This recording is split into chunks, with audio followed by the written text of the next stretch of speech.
Hey everyone, it's Dominic the Prime Time Treasure Hunter. Welcome back to another video. As you can see, I have a different background because I am tired of getting hit by that overhead glare from the fluorescent light. So hopefully this changes things up a bit and you notice a difference. If so, let me know down below in the comment section and I'll work on making a more permanent fix for future videos. But let's focus on the topic of this video, which has to do with negotiation. As many of you know, this is one of my favorite topics to talk about. I love to get into the psychology of interactions between buyers and sellers because I myself work as a board certified neuropsychologist as my regular job and do this eBay business on the side.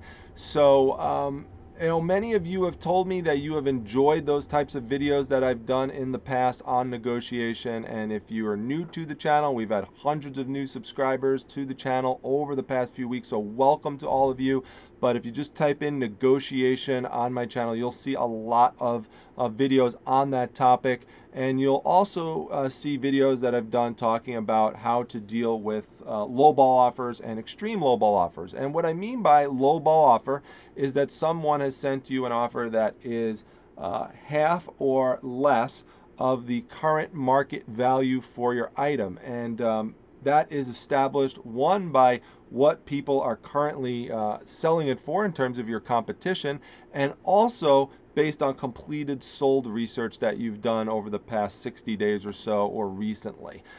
And by extreme lowball offer, what I mean by that is someone sending you an offer that's much lower than the lowball offer. So that's how I define the terms when you hear me reference them today during this video. Now, this video has to deal with how I turned an extreme lowball offer into 5 sales from that same person. And there's lots of ways you could go about handling lowball offers and extreme lowball offers. One way is to just decline.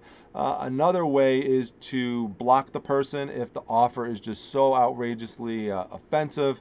Another option is to counter offer at some point, but I would tell you to my suggestion would be to wait to make the counter offer until the person gives you an offer that's respectable and is in a range that you could actually work with and deal with and still make a nice profit on your item. Don't give away your items just because someone sent you an offer. Just had this happen last night where someone sent me 3 consecutive lowball offers in a row, and on the third one said, "Counter me." And my answer is no, I'm not countering you. First of all, the item is very competitive. I just put it up. There's no way that it's not going to sell for very, very close to the current price. So I'm just going to wait till someone comes along that either purchases it for close to the current price, the buy it now price, or sends me in an offer that's a respectable one. So don't just give away your items. Make sure you're respecting your time. That's one of the principles that I have because I do feel that there are a lot of new sellers out there who just get nervous about wanting to make that sale, and they don't realize that they're really wasting a lot of their time by taking and accepting some of these lowball offers that come in. So let's jump into the specific example so I could show you what I'm referring to for what happened last night. This is a set of cards. They're postcards, and some of them are Christmas related, which is why I put it up now, or at least this one is. Some of you might laugh because I tend to get in these situations where I make these video examples when there's some kind of scantily clad woman involved, either pictured or drawn. This one here is a set of cards made by Al Rio, and Al Rio is someone I've featured on this channel before. His art tends to sell very well. He's no longer alive. He doesn't have a fanatical following, but he does have a following out there that will give you a modest return on your investment if you pick stuff up that is titled by him. I've sold fairy art by him, like one of the cards here you'll see is a fairy art related item there. Other times, just recently, I sold a book with his collected works in it, and so it's like a tribute book. So and this happened to be a postcard set. So what I'm showing you there, by the way, is just to be on the lookout, is anything with Al Rio on it tends to sell no matter what it is. Could be books, could be comic books, could be postcards like you'll see here, can be art, whatever it is. His stuff tends to sell pretty decently. So I had this item up for $14.99. It's new, it's sealed, never been used before. It's got the original envelopes too with it, so the postcards have never even been opened. That's why I can only display this one here, and that's on the front, and this is on the back of the package. And then we have the 6 envelopes. Those are separate, but the actual postcards themselves are sealed and have never been opened. So there's also a bit of a surprise involved for the person, because the other 4 cards, I don't know what they look like.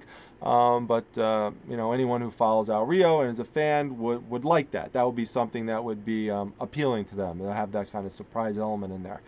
So lo and behold, I get an offer that comes in here for $5. I'll show you that right here. There's just me showing you the item. And there's the offer right up top, $5. So with the definitions that I used earlier, that is somewhere between a lowball offer and extreme lowball offer. Lowball would be $7.50, and now this is $2.50 below that. So, you know, I could refer to it as an extreme lowball offer. It's a third of what the actual market value is. So on this situation, I am not going to bother counter offering the person. What I did is I just declined it. But at the same time, I also got a message from the same exact buyer or potential buyer on another item of mine that I had up for sale, which is this one here. This is a 1984 DC comic book poster. It's a comic book promotional poster. So these were sent out to the comic book stores to display back in the 1980s, and they still send these sorts of things out. So they're displays for the stores. They're not originally meant for sale in any way, but a lot of comic book stores wound up holding on to them, and you could find them here or there available in different locations. You could, you know, purchase them and, you know, try to resell them. And so I basically found a whole big lot of these, some of which were duplicates, some of which were not. So a whole bunch of comic book related posters. Now some have sold very, very well, talking like $40, $50 posters, and others sell for around $10. And that's what happens when you buy a big lot like this. You still make about $5, you know, per item when you sell it at $8.50, because it's going to cost like, you know, between like $2.50, $3 to ship it. More towards like $2.90, something like that, once you protect it with the cardboard and everything. Now, the thing about this particular one is, although I like it, as you could see there, it has Superman on it, it has Wonder Woman on it, and some other characters you may not be as familiar with, like Hawkman there and stuff. But I think the reason why it probably doesn't sell as well is it doesn't have Batman pictured on there. It has the name Batman on there, but it doesn't actually have Batman, and having Batman on there would have been a big seller. Also, the series itself, America versus the Justice Society, wasn't a hugely popular series, and so as a result, there's not a lot of people out there specifically typing in looking for it, which would bring the poster up. So these do sell. I wound up originally having around 9 of these or 10 of these, and at this point I had 4 left. I had just sold one recently to somebody, actually in my Facebook group, who found it during a seller supporting seller event. Harley D. I don't know if Harley's watching this, but thanks for the purchase. Hope you enjoyed the poster. But they tend to sit, and they'll sit for months before they actually sell. So it's not that they won't sell, but it just takes a while. So obviously I'd like to see it move a little bit faster. And a person came in and asked the question. I'll show you right here. Let me scroll up. Do you have more than just the one listed? Now I do. I have 4 left, but I only have 1 listed at a time, because it doesn't tend to be an item that someone would want to buy multiple of, because typically when someone buys a comic book poster, they just want to hang that one poster up. They don't want to buy 4 of the same. But this person inquired into whether I had multiple. Now I do. So the question then becomes, you know, I like to be responsive to people who make inquiries, yet this person just sent me an extreme lowball offer. So I've got to kind of figure out kind of how to straddle this. So let me kind of give a vague response to the person and kind of test them to see how serious they are about really wanting to make some sort of deal. So here's what I initially did in terms of a response. I said, maybe. I said, but I'm not motivated to pursue a deal after the extreme lowball offer that you just sent on my Rio cards. Sorry.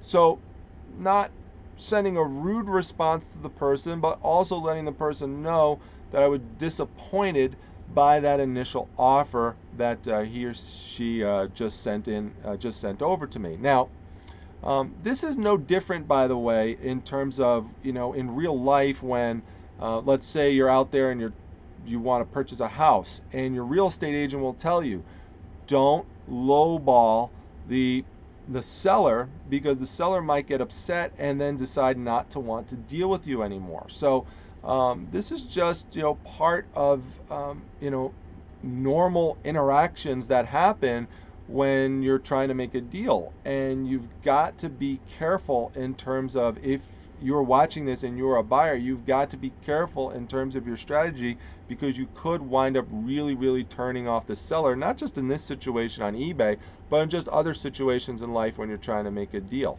So what the person wrote back to me was, the lowball was not meant as an insult. I use them to test and to see if sellers have auto declines on items, since I've been running into a lot of them that has auto decline on best offers as high as just $1 to $2 off. Well, a couple things about that. One, that doesn't really make a lot of sense to me. If you want to find out whether or not someone has auto decline, well, when you just put in an initial offer to somebody that's a realistic offer, if they have auto decline and your offer is too low, then basically you're going to get an auto decline message back. It's going to say, sorry, it's not high enough. Now, what the person really means that they're doing is they're testing to see if you have auto decline on at $5, because then what the person would do is basically send you offers in increments above that. So they'd test the auto decline feature out. They'd say $5, $5.50, $6, $6.50. Now they can't do this at an unlimited degree, because there's a limited amount of times that the buyer is allowed to send an offer over. But what the person basically is trying to say here is they're just trying to test the system out to see if they could get it for the cheapest possible price, to find out where exactly is the part where you put the cutoff for where you would auto decline versus not. That's what the person's trying to say. So my response to the person was, well, I understand what you're doing, but that approach does run the risk of upsetting the seller and possibly getting blocked. It depends on the person. I said my suggestion would be to put in a respectable offer, like you just did, because at this point, the person, after I sent this response here, the person had sent me in an offer for $10 for the Rio card. So that's what happened in between these messages here. So I said, send in a respectable offer like you just did and negotiate from there. I said, I just sent you a midway counter offer, so my meet in the middle approach is what I used here. I sent a counter offer at $12.50, so between 10 and 15, $12.50. And then I kind of put the pressure on the buyer. I said, if you accept, we could then discuss the posters. Thanks. So that's just exerting some leverage, because here I could see that the person does want the more than one of these posters. That's why the person sent out that initial inquiry. I'm kind of teasing the person a bit and not letting them know exactly how many posters I have, or even definitively if I do have multiple. So the person is going to have to make that $12.50 purchase to see if we could move forward from there in terms of negotiating further on the posters. And the person did accept and purchase the item. So this actually wound up being a completed sale for $12.50. And then we got to discussing these posters right here, and what we ultimately decided on in terms of going back and forth, I'll spare you so the video doesn't become much longer than it already is. We wound up settling on $20 for the 4 posters, so it wound up being $5 a poster, and I'm completely fine with that for several reasons. One is that once you factor in the cost of shipping for one of these posters at $8.50, and sometimes people will make me an offer at like $7.99, we're talking about $3 to ship per poster. And as I said, these particular posters tend to sit for a while, and so if I found these posters again, I probably wouldn't purchase them. Maybe I'd get them as part of a big lot again and just try to get rid of them. But I'm motivated at this point, since I've had them for many, many months now, to just get rid of the rest of them. And so the advantage here is I could combine these 4 posters with the postcards in one package for one shipping price. So it wound up costing like $4.10 or so to ship these out. So that's a $32.50 sale, and wound up being a nice profit. I wound up getting rid of the items. The person wound up getting multiple posters. The person wound up being happy. Now, in case you're wondering, did I wind up upsetting the buyer or anything like that based on how the interactions went? Absolutely not. In fact, if you see the response that I got afterwards, which is right here, a person was very happy. Said, thank you, I hope your day is rather great and you have a great weekend. So there you go. Wound up working very well. That person's happy. I'm happy. And another thing, by the way, I just reminded here by seeing the person has now one feedback, which is mine. Initially, that's the other thing I'm factoring in. I'm getting in a lowball offer, extreme lowball offer, from somebody who has 0 feedback and then is asking to buy multiples of my other items. But as you can see, opening a dialogue with the person and letting them know that you weren't happy with how they initially basically presented to you with that initial offer is something that you should do. You've got to be assertive sometimes, and there's a difference between being assertive and being mean or being nasty or anything like that. You could be direct, you could be assertive, you could let the person know, and then you could try to educate. And hopefully I did that here, when I told the person, here's my suggestion on how I would approach this in the future. Now, I don't know if the person's going to take that suggestion to heart and is going to use that going forward, or if the person's going to keep trying to poke around and see if they could find exactly where that area is where the cutoff is set for, where is the point where you would just automatically decline any offers that come in. But all's well that ends well, and happy with the situation. I just want to pass it on to you in case you encounter something like this yourself, because I always figure, if I encounter it, then it's likely that somebody else is going to encounter it at some point.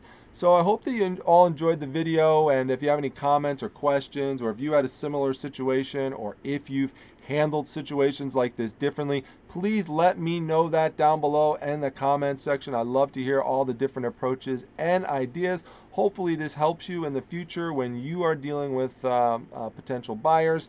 And make sure you go check out my other negotiation videos. Subscribe to the channel if you haven't yet. Make sure you like this video if you enjoyed it. Come to my Facebook group, the Facebook Reselling Resource Center. If you're watching this today on December 7th, that's right, I got the month right this time, December. We are going to have an awesome seller supporting seller event going on from here through Sunday. We're going to do that once a month at the Facebook Reselling Resource Center. It's free to join, and you could actually make sales. Sellers supporting sellers, buying from each other. Come check it out. Last time we did this, which was the first time, brought in over $200 in sales for sellers, 14 different sales, about 9 or 10 sellers made sales, so it was a great day, and we're going to extend it out today through Sunday, so hopefully it winds up being a good experience for everybody, and we get a lot of sales cranking through here in Q4. So that's about it. Make sure you follow me on Instagram. That's @prime_time_treasure. I've got some things to do. It is now 6 o'clock in the morning, and so I got to get this video up and processed and get on with the rest of the day. I will see everyone later. Take care, everybody.